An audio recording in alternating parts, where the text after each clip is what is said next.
Prime minister صاحب نے، عمران خان صاحب نے، جب ہماری پی ٹی آئی کی حکومت کا، جو پی ٹی آئی کا ایک اور وعدہ بھی یہ تھا کہ ہم پوری کوشش کریں گے کہ ہم یہ تنازع حل کریں اور ایک عید دیں. اب عید جو ہے اس کا بڑا واضح ہے کہ دیکھیے، اگر آپ یہ کہیں کہ ہم نے یہ عید جو ہے وہ دیکھ کے، یا جو ہمارے مولوی صاحبان ہیں انہوں نے کہنا ہے کہ جی ٹیکنالوجی کا کوئی تعلق نہیں ہے، پھر دیکھیے جب آپ اینک پہنتے ہیں تو وہ ٹیکنالوجی ہے، آپ عدسہ لگاتے ہیں. یہ کیسے ہو سکتا ہے کہ آپ کہیں کہ نہیں میں اینک پہن کے دیکھوں گا تو وہ حلال ہے، اگر دوربین سے دیکھوں گا تو وہ حرام ہے؟ اور پھر یہ جو ساری ترقی ہے، جو دوربین کی ترقی ہے، وہ کیا ہے؟ وہ عدسے کی ترقی ہے. آپ کا عدسہ جو ہے وہ آپ کی اینک میں لگتا ہے، وہ ایک بیسک عدسہ ہے، پھر اس عدسے میں ترقی ہوتی جاتی ہے، وہ دوربین بن جاتی ہے، اور پھر اس عدسے میں ترقی ہوتی جاتی ہے، وہ جو بڑی طاقتور دوربینیں ہبل ہے یا جو سیٹلائٹس میں ہمارے لگی ہوئی ہیں وہ دوربینیں بن جاتی ہیں. سو ان کا جو بنیادی ماخذ ہے وہ تو عدسہ ہے، اور عدسہ چاہے اینک میں ہو چاہے دوربین میں ہو، وہ ٹیکنالوجی ہے. تو ہم نے لیکن اس کے اوپر جو ایک پورا ہم نے ایک کمیٹی کریٹ کی. اس کمیٹی میں ہمارے ساتھ ہماری جو اسپیس ٹیکنالوجی کے لوگ ہیں وہ ان کو ہم نے ساتھ شامل کیا. ہم نے جو میتھمیٹیشنز ہیں، حساب دان ہیں، ہم نے ان کو ساتھ شامل کیا.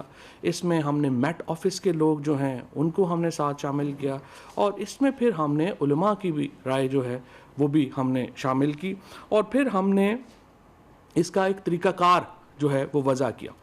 طریقہ کار یہ ہے کہ پاکستان میں ہمارے پاس 8 کے قریب جو ہے وہ رصد گاہیں ہیں. ویسے تو اور بھی چھوٹے موٹے بہت ہیں، لیکن ہمارے پاس 8 بنیادی رصد گاہیں ہیں.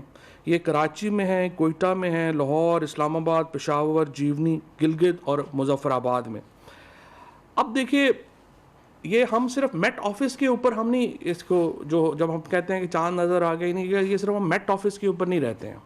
ہمارے پاس 2-3 جو ہم نے جو کرائٹیریا لے ڈاؤن کرتے ہیں، میں تھوڑا آپ کو ایکسپلین کرنا چاہتا ہوں کہ جب ہم کہتے ہیں کہ چاند ہو گیا اور سرٹنلی ہو گیا ہے تو اس کا مطلب کیا ہے. دیکھیے، سب سے پہلے تو آپ سمجھیے، یہ اس وقت شاید ٹیلی ویژن اسکرین کے اوپر بھی چلا سکیں، تو سب سے پہلے تو سمجھیے کہ زمین، اور یہ جب ہم کہتے ہیں کہ یہ 29 کا چاند ہے یا 30 کا چاند ہے تو اس کا مطلب کیا ہے؟ اس کا مطلب یہ ہے، دیکھیے زمین سورج کے گرد چکر لگا رہی ہے، جو کہ 365 دنوں میں زمین اپنا چکر جو ہے وہ مکمل کرتی ہے.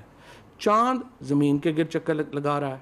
اگر زمین اسٹیٹک ہوتی، یعنی زمین اگر چکر نہ لگا رہی ہوتی، تو ہر 27 دن میں چاند کا چکر زمین کے گرد جو ہے وہ مکمل ہو جاتا. لیکن چونکہ زمین خود بھی گردش کر رہی ہے، لہٰذا چاند کو 29 دن سے کچھ زیادہ ٹائم لگتا ہے زمین کے ارد گرد اپنا چکر مکمل کرنے میں. چونکہ 29 سے کچھ دیر زیادہ لگتا ہے، تو اس لیے جو مہینہ ہے وہ کبھی 29 کا ہوتا ہے، کبھی 30 کا ہوتا ہے.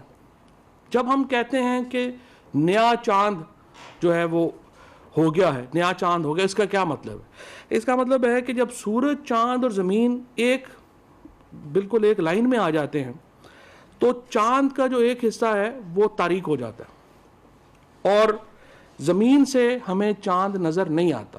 جب یعنی سورج، چاند اور زمین ایک لائن میں آ جائیں گے تو زمین سے ہمیں چاند نظر جو ہے وہ نہیں آئے گا، بیکاز سورج کی وجہ سے.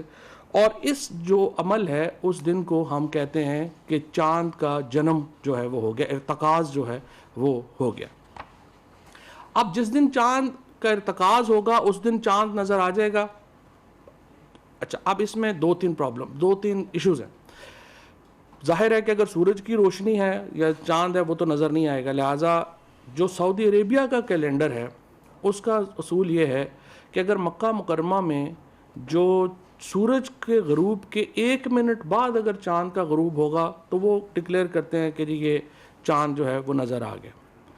ہمارے جو ساری ٹیم تھی انہوں نے پورا اس کو دیکھا. انہوں نے کہا جی دیکھیے منیمم 38 منٹ کا اگر غروب آفتاب میں اور چاند کے غروب میں فرق ہوگا تو وہ ویزیبل ہوگا، ادروائز سورج کی روشنی اتنی زیادہ ہوگی چاند نظر نہیں آ سکتا.